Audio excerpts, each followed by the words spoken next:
Ladies and gentlemen, Gary Moore. Thank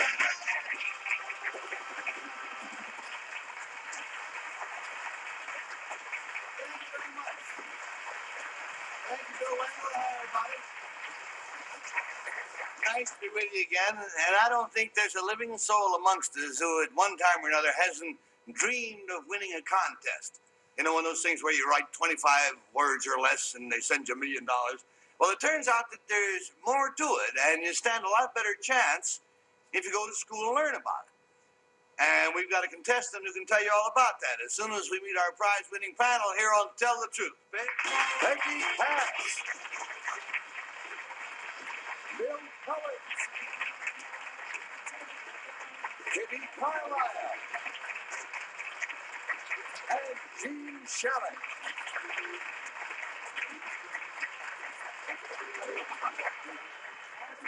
Oh, thank you. Oh, thank you. Has anybody on the panel ever won anything in a contest? I won a prize for being the smartest girl in the 5th grade. Oh, Yeah, she was in the 12th grade at the time.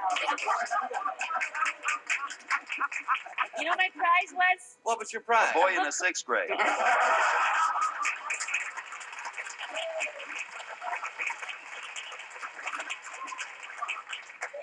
book called The Evils of Divorce. You're kidding. No, I went to Catholic school, and the pastor wrote the book, and that was my prize. All right, there's more to this than meets the eye. Let us meet our contest expert.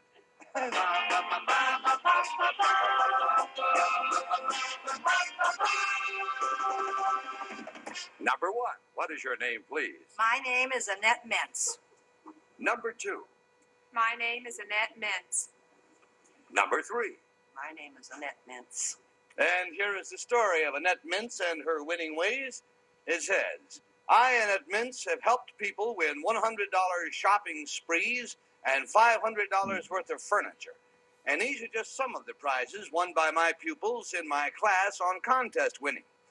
Everyone who takes my class is guaranteed to be a winner. All they have to do is follow my advice on how to prepare and submit contest entries and how to exercise their own originality and creativity. My credentials are pretty solid. I myself have won a trip to Europe, $10,000, and a color television set. Naturally, most of my contesting pupils are women, but I do teach a few men. However, I must confess that many men drop out of the class when they discover that contesting is really very hard work. Signed, Annette Mintz.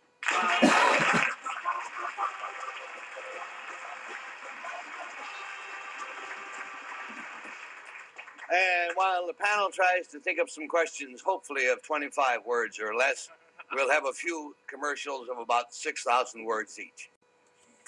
Well, now we have 3 very bright ladies over here, all saying that they are Annette Mintz, who teaches how to win contests and has been a big winner herself. Let's start with Bill Cullen, please. I find this very interesting because I've heard that there are a group of people who really excel in winning contests. I don't mean an organized group, but there are a certain number of them. Number 1, how many contests have you entered in your life? I enter on an average of around 10 a month, so that's maybe close to 100 a year, and I've been doing this for about 9 years. So that's 900. Now, in the 900, let's say 1,000 round entries that you've sent in, how many times have you won? I win. Even little things. Yeah, I win something once a month, twice a month. You actually win that regularly? Yes. Number 3, I'll go to you. Is this school you operate, is it a school where people come and to class, or is it a correspondence school? It's where they come to class. Number 2, how many students do you have? In my school, I have about 15 per class and 2 classes a week. And where is your school, number 2? In Miami, Florida. How many, I'll stay with number 2, how much does it cost to enter this? It's $20, and you come for 2 hours an evening. Number 1. Sorry, Bill. Kitty Carlisle's up. Number 1, do you break even on this? Because it costs money to enter those contests. Oh, yes, the law of percentages, you lose more than you win, but you don't usually come out the loser, and there's an awful lot of fun involved with it, too. You have to have that Thank you. spirit. Number two, you do it for fun then more than anything else because you really aren't breaking even financially. Right, and you educate people. It's an education in itself. You're teaching people good English and grammar. Thank you. Number three, where is your school? At Casper College, I have a class at the adult night school in Where's that? Casper, Wyoming. It's Oh. a junior college. And how much does it cost to join your school? $20 for the course, 10 weeks. And how much have you won? I have won I mean, on an average. on an average of 1 or 2 a month. Also. Mm-hmm. And number two, how did you get on to teaching this to people?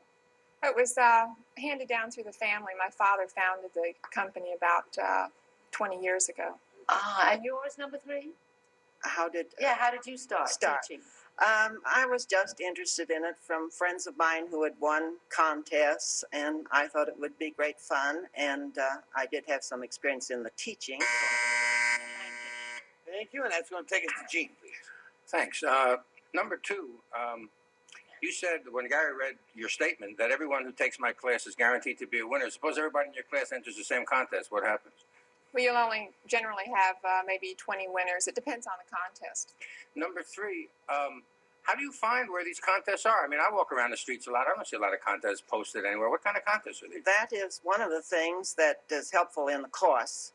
And for $20, you'll tell me? For $20, I'll tell you. No, there is a bulletin that comes out monthly, contest bulletin, that is very good. And it tells you where all the contests in America are? No, not all of them, but it does tell you the current ones. Huh. And, grocery stores have ads for them, coupons there. I had a good question, too. Darn it. I'm sorry, Chief. We're going down to Peggy. Mrs. Mintz, number one, could you make a living out of this if you didn't teach it? No. Okay. Now, Mrs. Mintz, number one, if you want a trip to Europe, could you sell that trip to Europe and have somebody else take it? Are they transferable? It depends on the particular rules of that particular contest. Sometimes they are, but most often they're not. Thank you. Number three, do you have closets full of products that you've won, like 2 years of soap and 7,000 years of paper products? You know, Yes, there are many of those kind of prizes. and you win. And you do get some prizes that are not too practical, which you can give them away for Christmas but you could give them away for to Christmas. somebody you didn't like. Especially cosmetic ones are very good. Oh yes, fine. Now number two, it always says a reasonable facsimile. Send in this wrapper or a reasonable facsimile.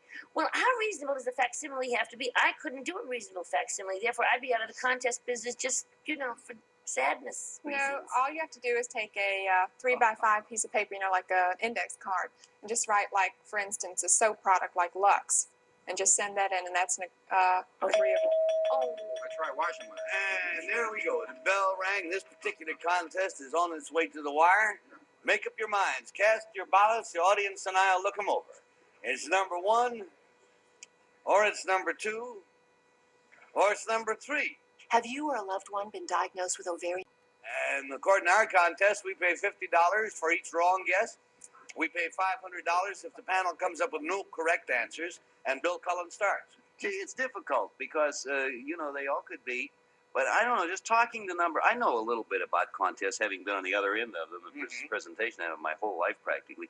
Number one looks like the makeup of all the winners I've ever had, sort of the average of all those winners. So I voted for number one. She has that confidence. Educated guess. Yes. You got a one, Shaw. Kidding. well, that's funny. I feel just the opposite. I think they all are frightfully good, and I bet they could teach even somebody like me to win one.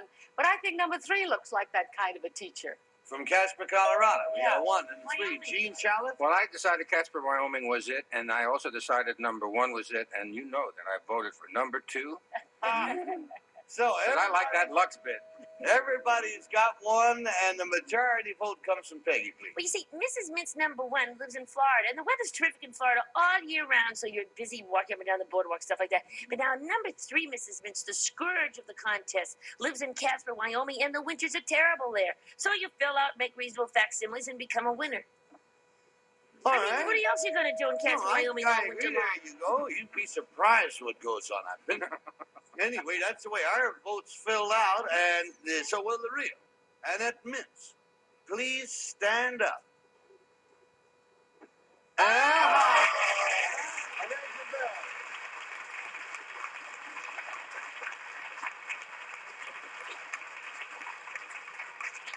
An excellent team. A great team you got with you, Mrs. Mintz. Let's find out about number 2. What is your real name, please, and what do you do? My name is Sharon Ann Smith, and I'm from Miami, Florida, and I'm in promotional advertising. Yeah, good luck. Number 3, we'd like to know about you. I'm a housewife. My husband's a retired Army officer. What's your name? Catherine Gaither. Oh, yes. Yes, we didn't get you. My name is Catherine Gaither. Okay, engaged. Well, Annette, it's been a joy talking to you. Good luck on your next 900 contests. Hope they come out as well as they have in the past. And thank you also, imposters. Well, let's say hello to our African explorer.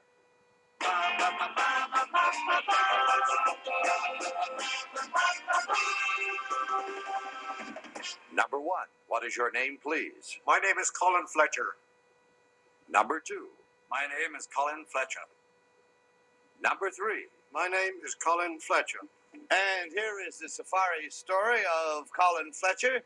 He says, I, Colin Fletcher, made a journey to an area where the world is still relatively untouched. That place is the Mara, an animal sanctuary in the Maasai country of southern Kenya. In my book, called The Winds of Mara, I tell of the grassy savannas and the hazy blue hills, where the varied animals of East Africa live in natural relationship.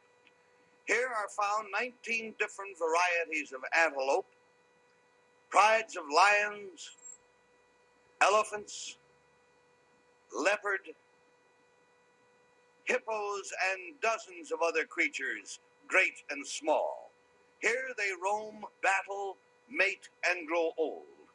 Man is the most dangerous animal to the wildlife of Mara. Although my journey through Mara was made by car, that is not my favorite mode of transportation. By nature, I am a walker. In fact, I am the first man to walk the entire length of the Grand Canyon in an uninterrupted journey. And I am also the author of what has been called the Hiker's Bible, signed Colin Fletcher.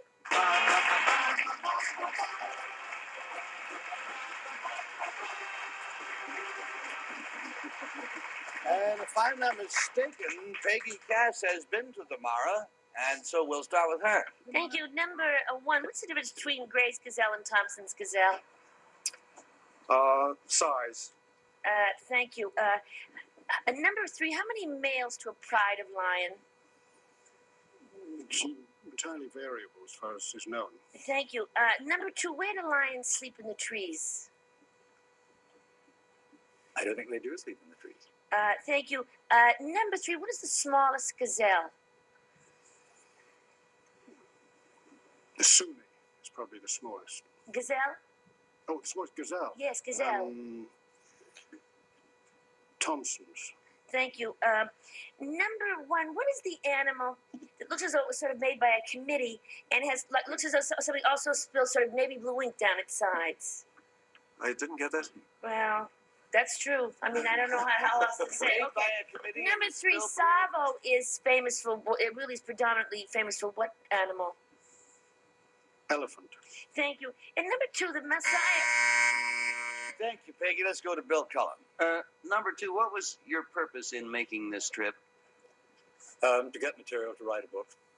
And is that in the Hiker's Bible? Is that the book, or what is the name of the book on the wildlife? Oh, the Winds of Mara.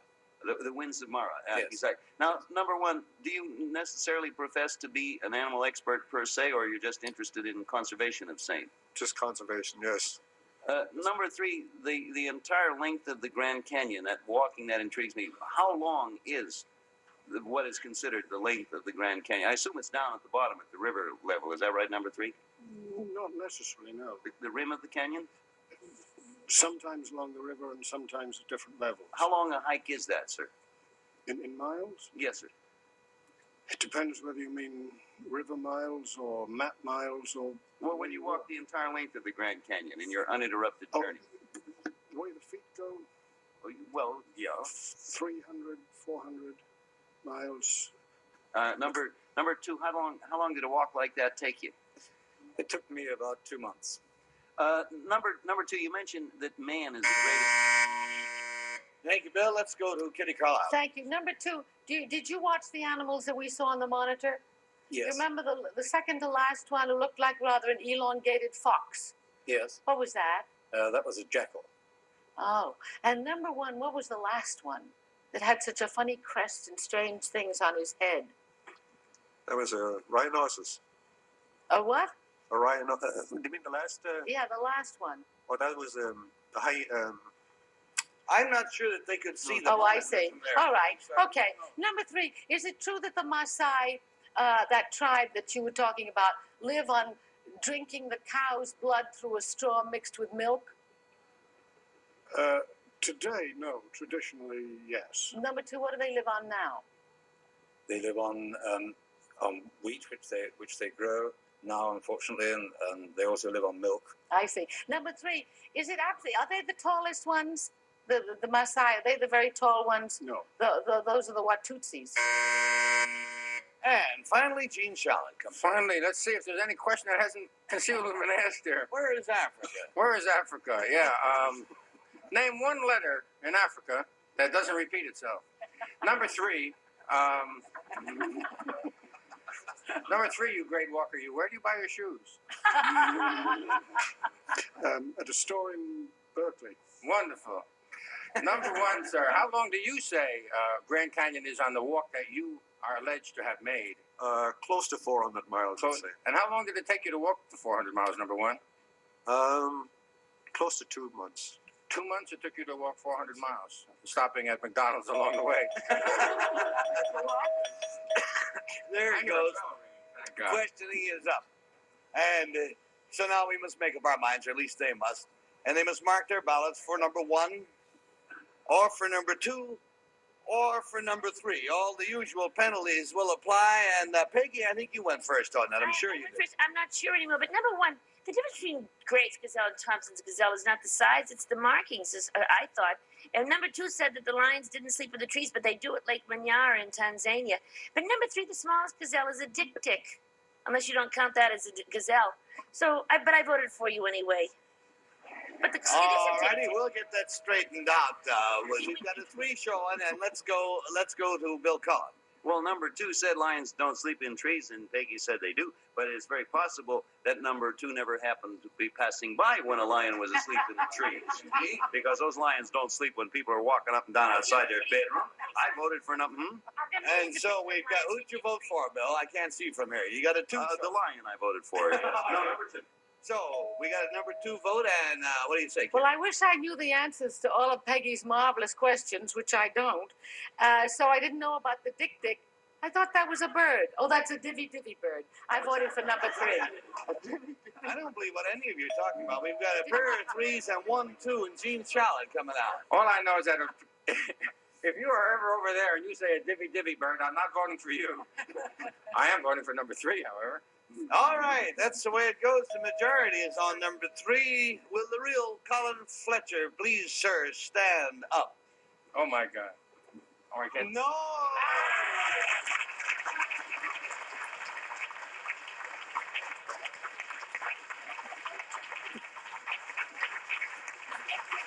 Thank you, Mr. Fletcher. We'll be back to you in a moment. Number one, tell us about yourself. What's your name? What do you do? My name is Luke Wims. I'm a member of the United States Merchant Marine. Hey, great outfit. Number two, what is your real name? What do you do? My name is Clive Greaves. I'm the National Sales Manager for Booth's High and Dry Gin. Our trademark happens to be a red lion, which never goes to sleep.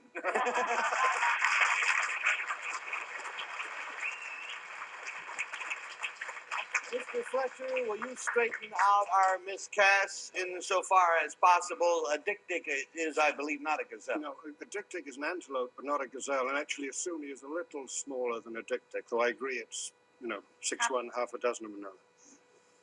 I must say, having traveled some in that part of the world, not very much, that the Mara is not the most spectacular, but it is certainly the most pleasing in some way. It has an air about it.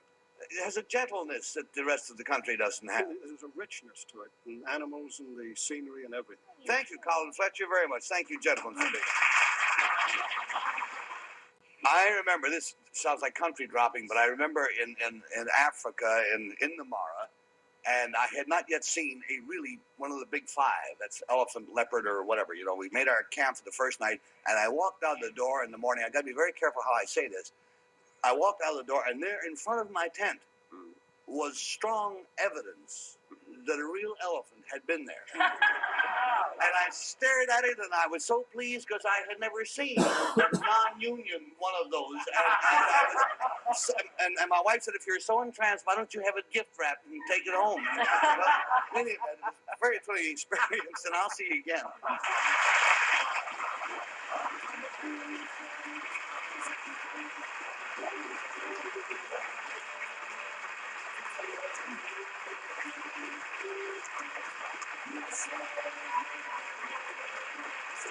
This is Bill Wendell speaking for To Tell the Truth, a Mark Woodson, Bill Chapman production.